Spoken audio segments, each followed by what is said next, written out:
इसके पहले झगड़ा होता था। क्रिश्चियन कहते थे पृथ्वी चपटी है क्योंकि बाइबल कहती है, हम लोग कहते थे पृथ्वी गोल है। साइंस ने जब सिद्ध किया कि पृथ्वी चपटी नहीं भैया, पृथ्वी तो गोल है, अंडाकार है, तो जो तुम आज कह रहे हो वो हमने हजारों साल पहले कह दिया। ये साइंस है, ये विज्ञान है, सारा कुछ समाया हुआ है। लेकिन चूंकि इसका प्रचार नहीं किया गया, नहीं हुआ, हमने केवल श्लोक पढ़े हैं, श्लोकों का यथार्थ अर्थ नहीं किया, यथार्थ बातें लोगों तक नहीं पहुंचाई। इसलिए क्या हुआ कि जहां तक सनातन नहीं पहुंचा वहां लोगों ने हिंदुओं को उठा के क्रिश्चियन बना दिया। इसलिए मेरे सभी विप्र देवताओं के चरणों में ये आपकी जिम्मेदारी है। हमारे सनातन धर्म में धर्म की रक्षा के लिए यदि प्राण चले जाएं तो हमें प्राण की भी आहुति देनी चाहिए। क्या हमारे देश के जवान क्या देश की रक्षा के लिए नहीं मर जाते?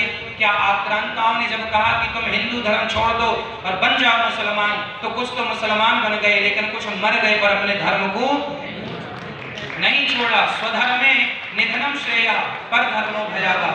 खुद के धर्म में मर जाना अच्छा है पर दूसरे के धर्म को स्वीकार करना अच्छा नहीं है। यही हमारी गीता, यही हमारा सनातन है। इन्हीं शब्दों के साथ दास अनिरुद्ध आपके चरणों में बारंबार नमस्कार करता है।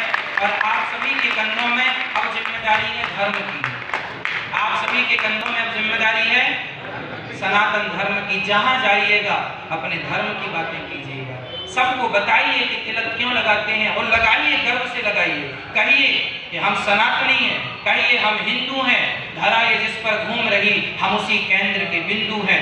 गर्व से कहो हम हिंदू हैं, हम हिंदू हैं, हम हिंदू हैं। गर्व से कहिए हम सनातनी हैं, हम उस देश के वासी हैं जिस देश में गंगा बहती है, हम उस देश में रहते हैं जिस देश में सबसे पहले सूरज आते हैं, जहां सूरज सबसे पहले आकर डाले अपना डेरा, वो भारत देश है। इस धरती में सबसे पहले पूरी दुनिया में 200 देश हैं, जैसा कि अभी हमने आपको निवेदन किया। सारे देशों में आश्चर्य मानेंगे सबसे पहला सूर्योदय भारत में होता है, कहीं नहीं होता।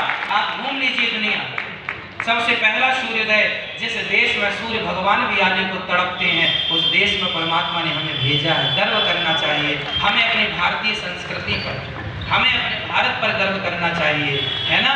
और जात पात नहीं, हम केवल 4 एक हैं, ब्राह्मण क्षत्रिय वैश्य शूद्र। ये समय है सबको गले से लगाने का, ये वक्त है मिटा दो वो भाव कि तुम बड़े हो तुम छोटे हो, सबको गले लगाओ। सबको गले लगाने वाला ही महान होता है, सबसे नफरत करने वाला महान हो ही नहीं सकता। क्यों जी, हो सकता है? नहीं हो सकता। तो सबको गले लगाना है। हम एक ही पिता की 4 संतान है, ब्राह्मण क्षत्रिय वैश्य और शूद्र। ब्राह्मण क्षत्रिय वैश्य शूद्र। ब्राह्मणों से मुखमासित बाहु राजन्या कृता पूरु तदस्य जद वैश्य पद्भ्याम मुख शूद्र हो जाएगा।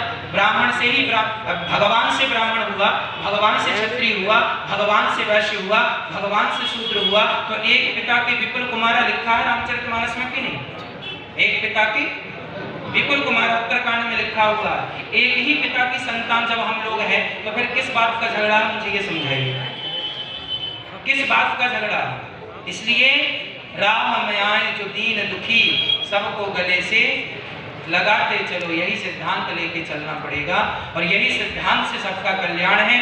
ठीक है, सबको गले लगाइए, चाहे ब्राह्मण हो, क्षत्रिय हो, वैश्य हो, शूद्र हो। शूद्र में चाहे मोची हो, कुम्हार भाई हो, कोई हो, सबको गले लगाने में कोई बुराई नहीं है। क्यों जी?